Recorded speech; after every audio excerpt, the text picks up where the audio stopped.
Hi అండి, అందరికీ నమస్కారం అండి. ఫ్రెండ్స్, మనకి ఇప్పుడిప్పుడే మరొక ముఖ్యమైన అప్డేట్ అయితే రావడం జరిగిందండి. అదేమిటంటే సీనియర్ సిటిజన్లకు కొత్త పథకం అర్హతలు ప్రయోజనాలు ఇవే అంటూ ఇప్పుడే మనకు ఒక అప్డేట్ అయితే వచ్చిందండి.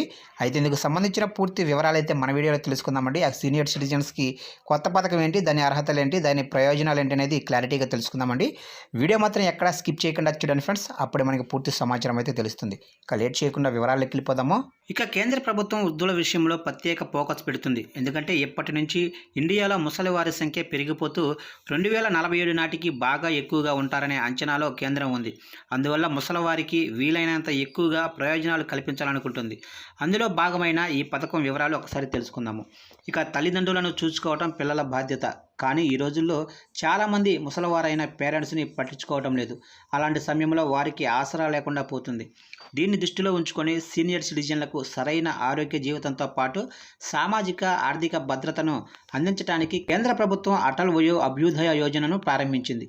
ఇక ఈ పథకం ద్వారా వృద్ధులను కేంద్రం ఆదుకుంటుంది, వారికి ఆరోగ్య సేవలు కూడా అందిస్తుంది.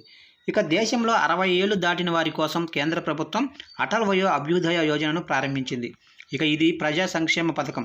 దీని కింద సీనియర్ సిటిజన్లకు ఆహారం, ఆరోగ్య సేవలు, వినోద సేవలు, సామాజిక సేవలు అయితే అందిస్తుంది. ఆర్థిక సాయం కూడా చేస్తుంది. కేంద్ర ఆర్థిక మంత్రి నిర్మలా సీతారామన్ జూలై 23, 2024 మంగళవారం సాధారణ బడ్జెట్ను సమర్పించారు. అందులో వృద్ధుల కోసం అటల్ వయో అభ్యుదయ యోజనకు 279 కోట్లు కేటాయించారు. దేశంలోనే వృద్ధులకు వైద్య సదుపాయాలు కల్పించడంతో పాటు వృద్ధాశ్రమాలను అప్గ్రేడ్ చేయడం, వయోశ్రీ పథకం కింద వృద్ధులకు అవసరమైన కళ్లద్దాలు, వాకింగ్ స్టిక్కులు, వినికిడి యంత్రాలు వంటి పరికరాలు ఇవ్వడం కోసం ఈ మొత్తాన్ని ఖర్చు చేస్తారు. ఇక అటల్ వయో అభ్యుదయ యోజన ప్రయోజనాలంటే తెలుసుకుందాము. దేశంలోనే సీనియర్ సిటిజన్లకు సహాయం చేయడానికి ఆర్థిక మంత్రి నిర్మలా సీతారామన్ అటల్ వయో అభ్యుదయ యోజనను ప్రారంభించారు.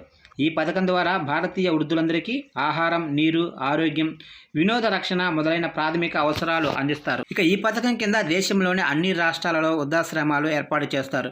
వృద్ధుల చికిత్స కోసం దేశంలోని అన్ని రాష్ట్ర రాజధానుల్లో సంరక్షణ కేంద్రాలు స్థాపిస్తారు.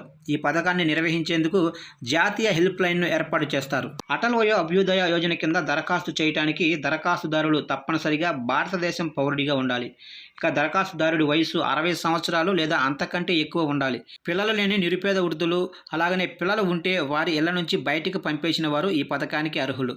ఈ పథకం కింద సీనియర్ సిటిజన్లు, వృద్ధ మహిళలకు ప్రాధాన్యం ఉంటుంది. ఇక అటల్ వయో అభ్యుదయ యోజన కోసం అవసరమైన పత్రాలు. ఈ పథకం కోసం ఆదాయ ధృవీకరణ పత్రం, ఆధార్ కార్డు, ప్రాథమిక చిరునామా రుజువు, అలాగనే ఆరోగ్య సమాచార పత్రాలు అయితే అవసరం ఉంటుందని చెప్తున్నారు. ఇక ఆన్లైన్లో ఎలా దరఖాస్తు చేసుకోవాలి అంటే ఈ పథకాన్ని ఇటీవలే ప్రకటించడం వల్ల ప్రస్తుతం ప్రత్యేక పోర్టల్ తయారీ దశలో ఉందని సమాచారం. త్వరలోనే ఈ పోర్టల్ అమల్లోకి రానుంది. అది వచ్చాక అందులో దరఖాస్తు అయితే చేసుకోవచ్చు.